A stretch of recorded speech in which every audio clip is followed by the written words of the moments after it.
Good evening, folks. Spring is upon us, and it is a time for us to march into the nature and explore the world. And that is why today we will be speaking about the details of this bikepacking setup. I am going to compare with you guys two bikes I have. The left one being the Specialized Sequoia Steel Gravel Explorer Adventure bike, and the right one being the Specialized Crux. I'm just going to walk you through the different setups and which bike I deem more fit for which kind of adventure. Let me first start off with the Specialized Sequoia. I bought this bike in 2017. It was a black base model. I did some videos about it. I basically rode it from Belgium to China with the racks and the panniers, two up front, two in the rear with the tent and the sleeping bag. It was a very heavy bike, around 40 kilos with stuff. I had these 3 bottle cages.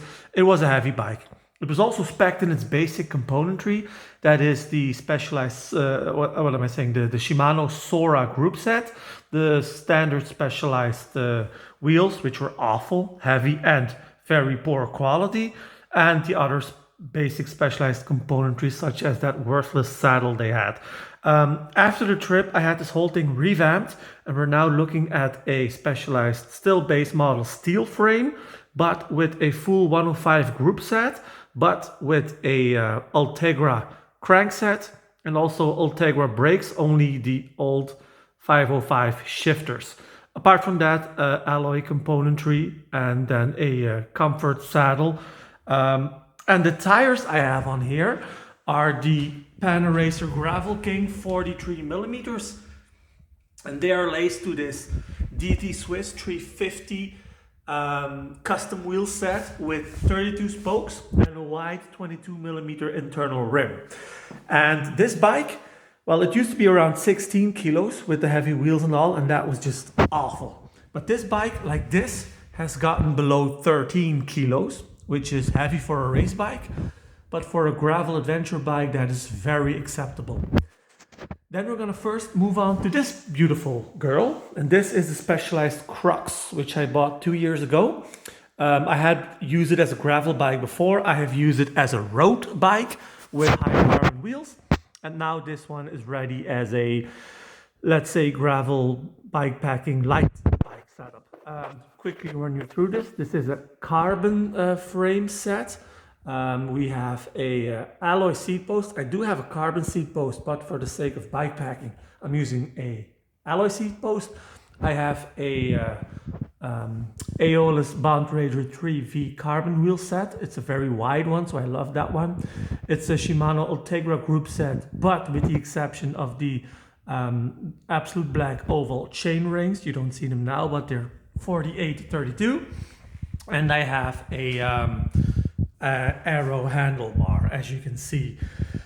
These tires are the Schwalbe Gravel, what's it called, G1 in 35. Although on this wheel set, they will measure close to 38. And over here, we do have the 43, which on this wider rim will measure about 45. This bike obviously is a lot lighter. If I have the Crux without the bags, we're looking at 8.4 kilos, which is very light. Now with the bags and the change, the seat post, etc., it will probably be around 12 kilos, but that's fully packed. So this is a very light setup. So this is perfect for what we call adventuring, road cycling, maybe the occasional forest trail, etc. The one downside of the Crux, in my humble opinion, is that it is somewhat limited in tire clearance. As you can see, this 35 aka 38 is really the max you should go, whereas with the Sequoia you really have room left, a lot of room actually. So if this is 45, I could go 47, maybe even a bit wider. I've had a 47 millimeter tire, 1.8 inch with knobbles on there, so that is something that definitely works. So the benefits of each bike. Honestly, I've done a 11,000 kilometer bikepacking trip on this thing with the panniers. It was a really nice bike for that. This position is very upright.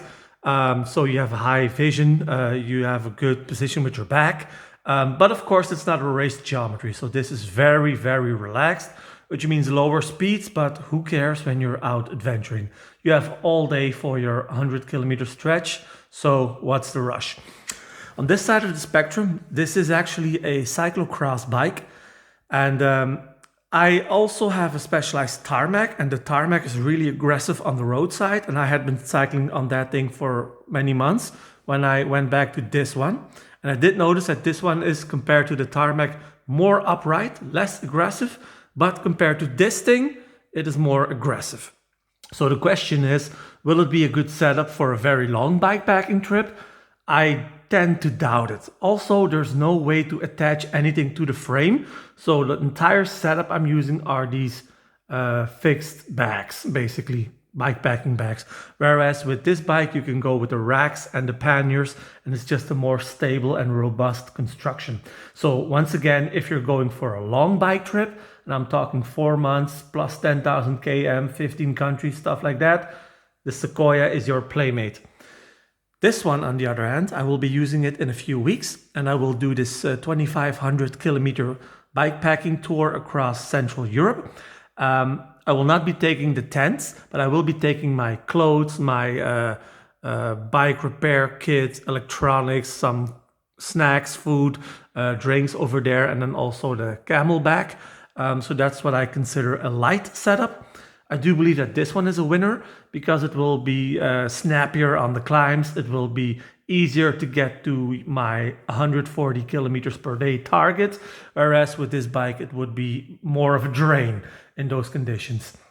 But I think that each in their own purpose is very capable. If you want to take it off-road, I have ridden this thing with 40 millimeters tires in the Czech mountains. All these forest trails, uphills, downhill. That went really well. I have used this thing in gravel as well. It's also fantastic. It offers more comfort with the steel frame, but the acceleration takes more time because of the weight, obviously. So it really all comes down to the question, where do you need it for? If you want a few weeks adventure with multiple types of road, I think this one is definitely a winner. If it's going to be a longer trip, you should go for robustness and sturdiness and get the panniers and racks. And that's the way you can go. I do have to say that with the upgrades I've been doing on this bike, they are actually a lot closer than they once have been. This is still not a race bike. I wouldn't do a cyclocross race on it, but a one-day gravel adventure or a long bikepacking trip, yes. And this one is just more sporty. But in a nutshell, both the Crux and the Sequoia are very capable all-rounders. You can really use them for those purposes. All right? Do subscribe to the channel. This was my video for now. And if you have questions, please leave them down below.